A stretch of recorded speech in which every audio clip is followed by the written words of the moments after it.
you wrote in that song about me. 'Cause you said forever, now I drive alone past yours. Alors, c'est cette chanson, Christine, qui a fait connaître Olivia Rodrigo au monde entier il y a seulement de ça 2 ans. Elle est maintenant l'idole des jeunes et elle sera au Centre Bell ce printemps. La date à retenir, à mettre à l'agenda pour les fans d'Olivia Rodrigo, c'est le 26 mars pour le Centre Bell. Julie, ça a été un phénomène, cette chanson Driver's License.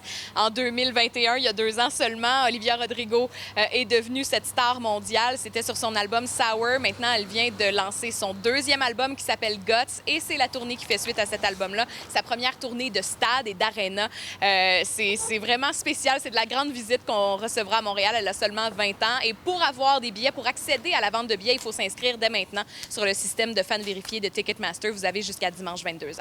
Et par ailleurs, Madonna qui a partagé sur les réseaux sociaux une publicité qu'elle a tournée il y a de ça 34 ans et qui avait été censurée à l'époque.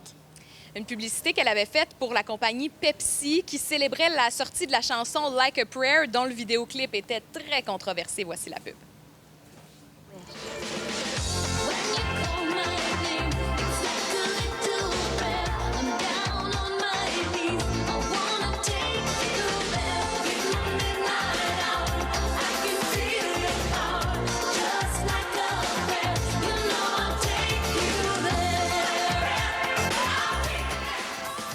Alors, sur la plateforme X, Madonna a écrit que la pub avait été annulée parce qu'elle avait refusé de modifier les scènes dans le vidéoclip de la chanson où elle embrassait un saint noir et où elle faisait brûler des croix. On s'en souvient, là, le Vatican s'en était même mêlé. Ça avait été...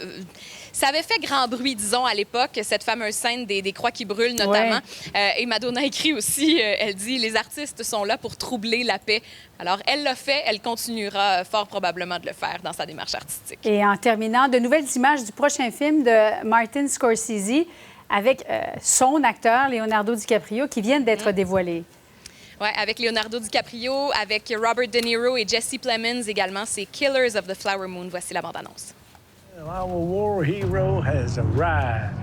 You made a good choice coming back here. Osage are the finest, wealthiest, and most beautiful people on God's earth. They outsmarted everybody. They have the say who gets the oil.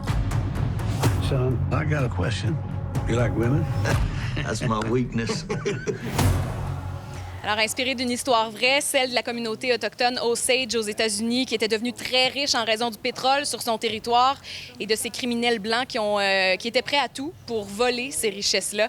On parle déjà d'un grand rôle pour Leonardo DiCaprio, pour possiblement un Oscar. Il y en a même qui disent que ça pourrait être sa meilleure interprétation en carrière.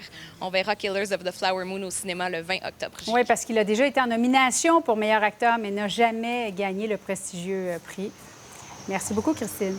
Plaisir.